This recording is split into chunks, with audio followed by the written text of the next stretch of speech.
భారత అధినేత జయప్రకాష్ నారాయణ మనతో స్టూడియోలో ఉన్నారు. జేపీ గారు, మనం తెలంగాణ ఇష్యూ గురించి మాట్లాడుకున్నాం. 5 రాష్ట్రాల అసెంబ్లీ ఎన్నికల తర్వాత మాట్లాడదాం ఇష్యూలో. అంటే అలా కూడా క్లియర్ గా చెప్పలేదు, బట్ మే వరకు ఆగాలి, జూన్ వరకు ఆగాలంటూ రకరకాల. రాష్ట్రానికి అతిపెద్ద ప్రమాదం ఏంటంటే వెంటనే తేల్చకుండా దీన్ని 3 ఏళ్ల పాటు యూపీఏ తాత్సారం చేసి, ఎన్డీఏ అధికారంలోకి తర్వాత వచ్చి వాళ్ళు తాల్చకుండా తాత్సారం చేసి, అప్పుడు వాళ్ళు తేల్చదు కాబట్టి కాంగ్రెస్ పార్టీ అప్పుడు ప్రతిపక్షంలో ఉంటుంది కాబట్టి వాళ్ళు రాజకీయ రద్దు కోసం ఉద్యమంలాగా చేపడితే ఒక 10 ఏళ్ల పాటు ఈ రాష్ట్రం పూర్తిగా నాశనమయ్యే ప్రమాదం ఉంది. అంటే కేంద్ర రాజకీయాల్లో ఆంధ్రప్రదేశ్ను ఫుట్బాల్ చేసే ప్రమాదం ఉంది. అంటే ఎట్టి పరిస్థితుల్లో అతి వేగంగా దీన్ని నిజాయితీగా చిత్తశుద్ధితో దేశ ప్రయోజనాలని రాష్ట్ర ప్రయోజనాలను దృష్టిలో పెట్టుకుని పరిష్కరించాల్సిన అవసరం ఉన్నది. దానికోసం మనంతా పట్టుపట్టాలి. ఇక రెండో సమస్య ఇందాక మీరు చెప్పింది, మరి అధికార పార్టీలు ఎప్పుడైతే సంఖ్యాబలం వాళ్ళకు ఉన్నా కూడా ఇప్పుడు ఈవేళ ఈ కౌన్సిల్ ఎలక్షన్లో తేల్చినాయి. మరి కొంతమంది అటు ఇటు ఒక అనిశ్చిత వాతావరణం. మూడోది, ఇవన్నీ బాగున్నాయనుకున్నా కూడా అసలు సభను ఎవరు కూడా ఖాతరు చేయడంలా. మనం రాజ్యాంగంలో మనం చెప్పుకుంటున్నదేమో మనం మన ప్రతినిధులను ఎన్నుకుంటున్నాము, వాళ్ళు అటు కూర్చొని మన కోసం చర్చలు చేస్తున్నారు, మన సమస్యలను బయట తీసుకొస్తున్నారు, పరిష్కారాల కోసం ప్రయత్నం చేస్తున్నారు, ప్రభుత్వం నెరవేరుస్తున్నారని చెప్పని. వాస్తవానికి ఈ పార్టీల దృష్టిలో ఈ సభ ఎందుకు అంటే, మాకు ఇట్లాగొట్ల 148 స్థానాలు మాకు రావడం కోసం సభ. 148 సంఖ్య వచ్చిన తర్వాత అంతే, ఇక మాకు సభతో నిమిత్తం లేదు. ఆ సంఖ్యతో మేము మా ఇష్టం వచ్చినట్టు పనిచేస్తాం. అంచేత పరిపాలనకి చట్టసభకి సంబంధం లేకుండా పోయింది. ఇష్టం వచ్చింది మేము చేసేసుకుంటాం, వనరులు మేము కేటాయించేసుకుంటాం, లంచాలు మింగేస్తాం, లేకపోతే కావాల్సిన పనులు చేసుకుంటాం అన్న రీతిన ఇంతకాలంగా సాగుతూ వస్తున్నది. ఇప్పుడు ఒక రోజున మార్చాలన్నా కూడా చాలా కష్టమైన పరిస్థితి తీసుకొచ్చారు. అవినీతి లేకుండా రాజకీయ నడుదన్న పరిస్థితులు తీసుకొచ్చారు. అదే సమయంలో రాజకీయ పార్టీలన్నా రాజకీయం అన్నా ప్రజలకన్నా నమ్మకం మరింత సడలిపోయింది. అందుకనే చట్టసభలో కూర్చున్న వాళ్ళు కూడా చాలా మంది ఏదో మొక్కుబడిగా తప్ప, చర్చ జరిగినప్పుడు కూడా, ఒక సభ నడిచినప్పుడు కూడా, ఇప్పుడు నడవడం సరిగ్గా అసలు నడిచినప్పుడు కూడా అక్కడ ఆ విషయం మీద సూటిదనం కానీ, స్పష్టత కానీ, రాష్ట్ర ప్రయోజనాలను దేశ ప్రయోజనాలను దృష్టిలో ఉంచుకోవడం కానీ, దూరదృష్టి కానీ, మరి వాస్తవాలను ఆధారంగా బలమైన వాదనలు తేవడం కానీ ఇవేం కనిపించవు మనకి. ఉరికే ఏదో ఇప్పుడు నువ్వు అవినీతికి పాల్పడ్డావు, నారప్రశ్న నువ్వు అంతకంటే ఎక్కువ అవినీతికి పాల్పడ్డావు కదా, ఇదే పరిష్కారం దానికి సమాధానం ఇదే, అంతే తప్ప అవినీతిని ఎట్లా అంతం చేద్దామని చెప్పిన ఆలోచన లేదు. ఒక వికృతమైన వాతావరణం కొనసాగుతుంది, దాని నుంచి బయటపడాలి. లేకపోతే రాష్ట్రం దేశం కూడా తీవ్రంగా నష్టపోతుంది. దేశం అంతటా ఈ వాతావరణం ఉన్నది. మీరు ఇందాక చెప్పినట్టుగా ఇప్పుడు తమిళనాడులో కానీ ఆంధ్రప్రదేశ్లో కానీ ఓట్ల కొనుగోలు అంతా భయంకరంగా ఉందని హిందూ పత్రికలో వాళ్ళు బయటపెట్టారు. కొత్త విషయం కాదు, కానీ మన దేశంలో మన రాష్ట్రాల్లో జరుగుతున్నది ప్రపంచంలో చెప్పుకుంటున్నారంటే మనకు కాస్త మరింత నగుబాటు అంతే. రైట్ జేపీ గారు, కొంతమంది కాలర్స్ ఉన్నారు. కరుణాకర్ ఫోన్ లైన్ లో ఉన్నారు. కరుణాకర్ గారు నమస్కారం, మాట్లాడండి. హలో ప్రభాకర్ గారు నమస్కారం, మాట్లాడండి. నమస్కారం అండి జేపీ గారు. నమస్తే ప్రభాకర్, చెప్పండి. మీరు తెలంగాణ పైన తెలంగాణ వస్తే లాభం లేదు, తెలంగాణ రాకుండా కొద్దిగా అది లేదని డబుల్ స్టాండర్డ్ ఇస్తున్నారు సార్. మీరు ఒక స్పష్టమైన ప్రకటన చేయండి మీరు మీలాంటి మీద. ఓకే ప్రభాకర్ గారు, థ్యాంక్ యూ ఫర్ కాలింగ్. ఇప్పుడు మనం ఎప్పుడు కూడా ఒక దేశ ప్రయోజనాలకు ఆలోచించినప్పుడు 2 విషయాలు గుర్తుంచుకోవాలి. కొన్ని కేవలం తాత్కాలికమైన రాజకీయ భావావేశాలు కావచ్చు, లేకపోతే ఆయా పార్టీలకు చెందిన విధాన నిర్ణయాలు కావచ్చు. ఇలా జరిగితే బాగుంటుందని వాళ్ళకి అనిపించవచ్చు. కొన్ని మౌలికమైనవి, జనజీవనాన్ని, జాతి జీవనాన్ని తీవ్రంగా ప్రభావితం చేసేవి. మౌలికమైన అంశాల్లో ఒక విస్పష్టమైనటువంటి అవగాహన ఉండాలి. విద్య ఎట్లా అందాలి, ఉపాధి ఎట్లా రావాలి, అవినీతి ఎట్లా అంతం చేయాలి, వ్యవసాయంలో రైతుల రేట్లు ఎట్లా రావాలి, తాగుడికి బానిసలు కాకుండా ప్రజలను ఎట్లా కాపాడుకోవాలి, అధికారాన్ని జనచేతలు తీసుకెళ్ళాలి. ఇవన్నీ కూడా మౌలికమైన అంశాలు. ఒక రాష్ట్రం, ఒక జిల్లా, ఒక తాలూకా ఇవంత పెద్ద విషయాలు కాదు. చాలా మందికి ఈవేళ ఆవేశంగా అనిపించవచ్చు, కానీ వీటిని మనం చాలా మామూలు అంశాలను చాలా పెద్ద అంశాలుగా చేసి భూతద్దంలో చూసి దాంతో అన్ని సమస్యలకి పరిష్కారాలు చేస్తున్న భ్రమల్లో, నేను ఆ మాట చాలా స్పష్టంగా చెప్తాను, పూర్తి భ్రమల్లోకి పడిపోయి ఒక పక్కనేమో ఇదేదో రాష్ట్రం ఏర్పాటైతే మా కంపెనీకి పోతుంది గగ్గోలు పెట్టే పరిస్థితి, మరో పక్కనేమో ఈ రాష్ట్రం వచ్చేస్తే అన్ని సమస్యలు పరిష్కారం అయిపోతుందని చెప్పిన భ్రమలో పడే పరిస్థితి. ఈ రెండు కూడా మంచివి కాదు. ఒకళ్ళనొకరు చూసి పుల్లని చూసి నాకు కోతలు పెట్టుకుంటుంది. ఈవేళ నిన్న ఇక్కడ చూశాను నేను, కోస్తాంధ్ర ప్రాంతంలో ఎవరో సమైక్య రాష్ట్రాన్ని కొనసాగించకపోతే మేము ఎవరిని రానేమో, మమ్మల్ని మధ్య అంటే ఏమిటి, ఒకళ్ళని చూసి ఒకళ్ళు ఒక హింసాపూరితమైన ద్వేషపూరితమైన వాతావరణాన్ని, అన్నదమ్ముల మధ్య మనందరం ఒక రాష్ట్రంలో ఉన్నవాళ్ళం, ఒక భాష మాట్లాడేవాళ్ళం, ఒక జాతి, ఒక సంస్కృతి వారసును, ఒకే చరిత్రను పంచుకున్న వాళ్ళం, ఒక గీత గీసుకుంటాం లేదంటే లేదు. దానికి ద్వేషపూరిత వాతావరణము, ఈ దోపిడీ అన్న మాటలు మాట్లాడుకోవటము, ఇదేదో పరాయి దేశం అన్నట్టుగా ప్రవర్తించడము, దానిలో మీరు భాగస్వాములు కాలేదని లోక్సత్తనో జయప్రకాష్ నారాయణ అంటాం, ఇది అర్థం లేదు. దేశ ఐక్యత కోసం, ఈ దేశంలో రాజ్యాంగ విలువల కోసం, ఈ బిడ్డల భవిష్యత్తు కోసం, అధికార వికేంద్రీకరణ కోసం, ఒక నీతివంతమైన పాలన కోసం నిలబడేటువంటి వాళ్ళు చిన్న విషయాన్ని పెద్దగా చూపెట్టు, పెద్ద విషయాలను చిన్నగా నటించరు, రెండూ ఉండదు. ఈవేళ ఈ రాష్ట్రంలో తీర ప్రాంతం అయిపోతుంది, ఇష్టం వచ్చిన సంతకాలు పెట్టేస్తున్నారు. ఈ రాష్ట్రంలో వేల కోట్ల రూపాయలు ఒక ఇటుకు కూడా కదిలించుకొని డబ్బులు ఖర్చు పెట్టేస్తున్నారు. అవి పెద్ద విషయాలు కనిపించట్లేదు వీళ్ళు, నాకు ఆశ్చర్యంగా ఉంది. వేల కోట్ల రూపాయలు దోచేసుకుంటున్నారు, అదే పెద్ద విషయాలు కనిపించట్లా. చదువందకి ఈ రాష్ట్రంలో కొన్ని లక్షల మంది యువత నిరాశకు గురవుతున్నారు, తెలివితేటలున్న అవకాశాలు లేక, పేదరికం కారణంగా. ఆరోగ్యం లేక ఇప్పటికి కూడా ఆరోగ్యశ్రీ చెప్పుకుంటున్నా కూడా ఆరోగ్యం లేక అప్పులు పాలవుతున్న వాళ్ళు లక్షల కుటుంబాలు ఉన్నారు, తాగుడు బానిసలు అవుతున్నారు. అది నిజమైన సమస్యలు. తెలంగాణ కావచ్చు, సమైక్య రాష్ట్రం కావచ్చు, అది మార్గమా లక్ష్యమా? అది లక్ష్యం ఎట్లా అవుతుంది? కొన్ని మార్గాలు, మీకో మార్గం ఉండొచ్చు, ఇంకో మార్గం ఉండొచ్చు. ఇందులో భాగంగా మొన్న జరిగిన ట్యాంక్ బండ్ ఘటనలు ఎలా చూడాలి జేపీ గారు? ముఖ్యంగా అంటే ఉద్యమం పక్కదారి పడుతుందని కొంతమంది అంటున్నారు. కాదు, మాలో ఉన్న ఏదైతే ఆత్మగౌరవం సమస్య ఉందో, లేకపోతే ఏదైతే ఒక ఉద్విగ్న పూరిత వాతావరణంలో ఇలాంటి సంఘటనలు చోటు చేసుకున్నాయని అంటున్నారు. ఏ వర్షన్ మనం చూడొచ్చు? ఏదన్నా కూడా మంచి వాతావరణం కాదు. ఒక ప్రజాస్వామ్యంలో ఇందాక మీరు అన్నట్టుగా చర్చలు చట్టసభల్లో జరగాలి. హేతుబద్ధంగా ఒకరినొకరు గౌరవించుకుంటూ మీ అభిప్రాయంతో విభేదించినా కూడా మీతో చాలా మర్యాదలు పాటిస్తూ, మీ భావాలు మీవి, నా భావాలు నావి, నా ఆధారాలు నేను చూపెట్టి నా వాదంతో మిమ్మల్ని నా మార్గానికి వచ్చే ప్రయత్నం చేయాలి. లేదంటే ఇద్దరం కూడా కూర్చుని మధ్య మార్గాన్ని రాజీకి మనం రావాలి. అది ప్రజాస్వామ్యం అంటే అర్థం. అది అలా కాకుండా ఎవరు ఎంత పెద్ద బూతులు తిడితే, ఎవరెంతగా హింసగా పాల్పడితే, ఎవరెంతగా ప్రజలు రెచ్చగొడితే అది నెగ్గుతుందనే పరిస్థితి మనం తీసుకొచ్చామంటే ప్రజాస్వామ్యం లేదు ఇంకక్కడ. అది ఫ్యాసిజం అవుతుంది.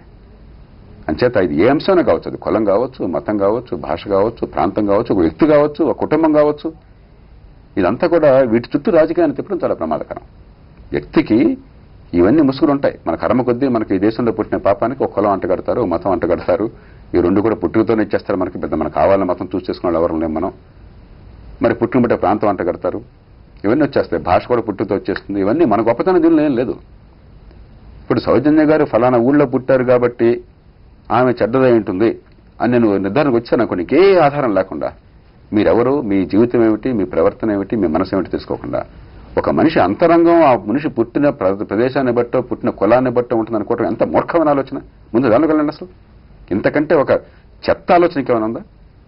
వీళ్ళు మేధావులు అవుతారా? ఈ దేశంలో ముసల్మాన్లంతా దుర్మార్గులు, ఈ దేశంలో హిందువులంతా కూడా పిరికి పందలు, ఈ దేశంలో ఫలానా కొన్న వాళ్ళంతా కూడా చెత్త వాళ్ళు. ఇదా మన ఆలోచన? ఏం మాట్లాడుతున్నాం మనం?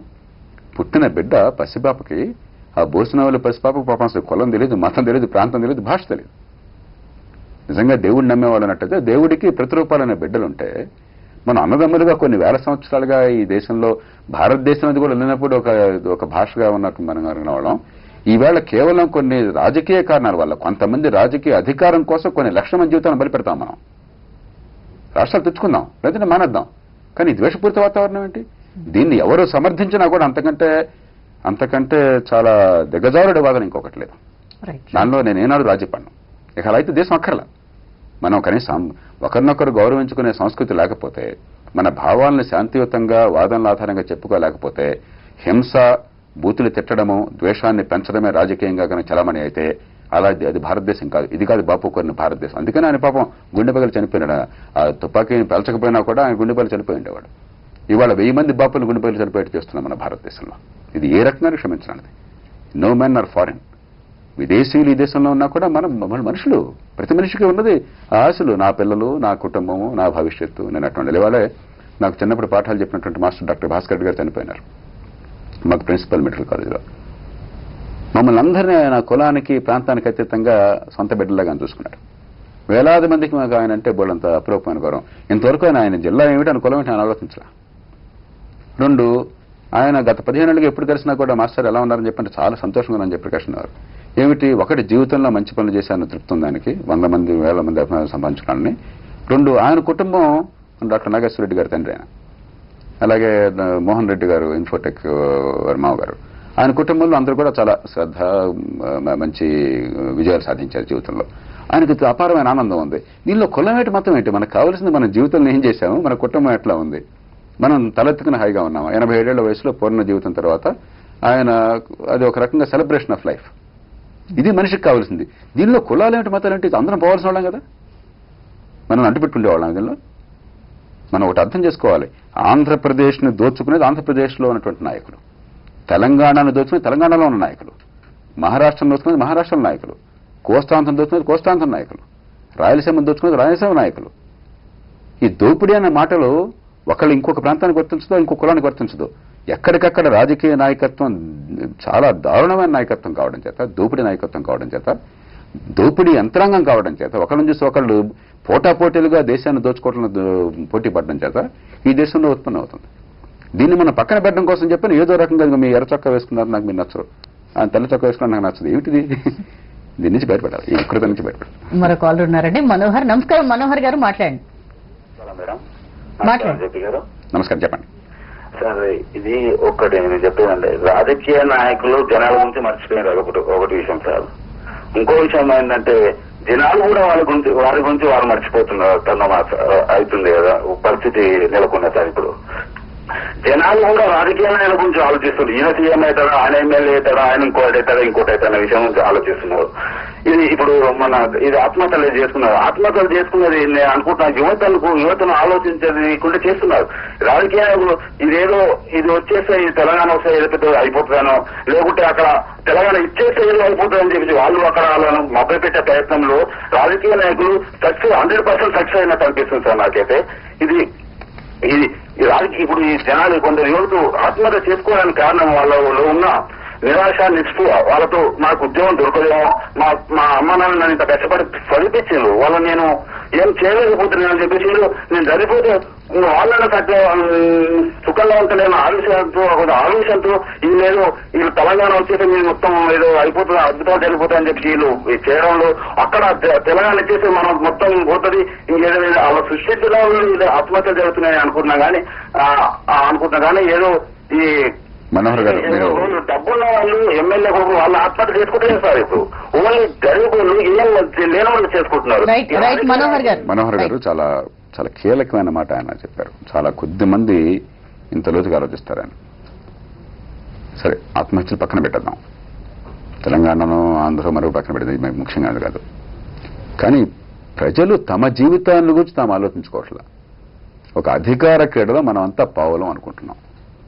లేకపోతే ప్రపంచంలో ఇంకెక్కడ ఆత్మగౌరవం ఉన్న సమాజంలో ఒక సినిమా వస్తే సినిమా హీరోకి దండలు వేయడం కోసం చెప్పిన ప్రాణాలు కోల్పోయేటువంటి వాడు ఎవరైనా ఉంటారా? ఒక భారతదేశంలో తప్ప. ఆయన కూడా కొన్ని కోట్ల రూపాయలు ఆయన అదృష్టం కొద్దునో ఆయనకున్నటువంటి టాలెంట్ని బట్టో కోట్లు సంపాదించుకోవడం కోసం సినిమాలు తీసి మమ్మల్ని అందరినీ విరవాళ్ళని చేస్తే, బాగుంటే 150 సినిమా చూడండి, సంతోషించండి, బాగుందని చప్పట్లు కొట్టండి, బాగోకపోతే బాగోదని ఇంట్లో పడుకోండి. అందుకే దానికి మనం ఎక్సైట్ అయిపోయేసి ఒకళ్ళ మీద ఒకళ్ళు ఈయన ఫ్యాన్స్ అని ఆయన ఫ్యాన్స్ అని తన్నుకోవటం అంటే ఏమిటి? మన జీవితం మనకు అప్రధానం అయిపోయింది. ఆత్మ న్యూనత ఉన్న జాతికి నిదర్శనం ఇది. ఆత్మగౌరవం ఉన్న జాతి ఫలానా నాయకుడి కోసమే బతుకున్నాను, ఫలానా నాయకుడు కొడుకు కోసమే బతుకున్నాను, ఫలానా వాడు గెలిస్తేనే బతుకున్నాను, ఆయన సీఎం కావడం కోసం బతుకున్నాను, అదే నా జీవితం, నా జీవితాశయం అయితే నా కళ అదే, ఇలాంటి ఆలోచనలు ఉండవు. రాజకీయం మన కోసం ఉంది. ఎన్నికల్లో పోటీ చేసేవాడు మన కోసం ఉన్నాడు, పోటీ చేసేవాడు కోసం మనం లేం. అది మర్చిపోయినా ఎక్కడ ఇదంతా కూడా ఇది వాళ్ళ బతుకులు, వాళ్ళ కొడుకులు, వాళ్ళ కూతుళ్ళు, వాళ్ళ దేశాన్ని దోచుకోవటం మనకు అవసరంగా మనం భావిస్తున్నాం. కాబట్టి తుది పరిష్కారం మన చేతుల్లో ఉంది. మన జీవితం గురించి, మన బతుకులను గురించి ఇక్కడ చట్టసభ ఏం జరుగుతుందని చెప్పి చంద్రబాబు నాయుడు గారి విషయం కాదు, కిరణ్ కుమార్ రెడ్డి గారి విషయం కాదు, జయప్రకాష్ నారాయణ విషయం కాదు. అలాగే పార్లమెంట్లో ఇది మన బతుకుల గురించి. అక్కడ సరిగ్గా జరగకపోతే నిలదీసే హక్కు నాకున్నది. దానికి నా చర్యను ప్రజాస్వామ్యబద్ధంగా శాంతియుతంగా నేను నా చర్యల రూపంలో నా నిరసన చూపెట్టే హక్కు నాకున్నది, బాధ్యత కూడా ఉంది. దీన్ని సరిచేయాల్సిన బాధ్యత నా మీద ఉన్న విషయం ప్రజలకు అర్థం కావాలి.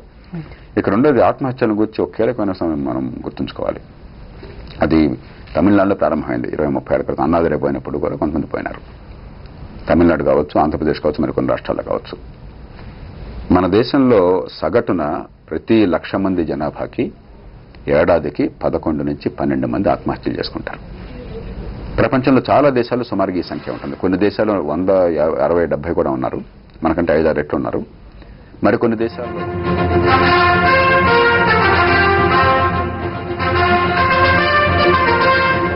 हमारा अगला अवार्ड है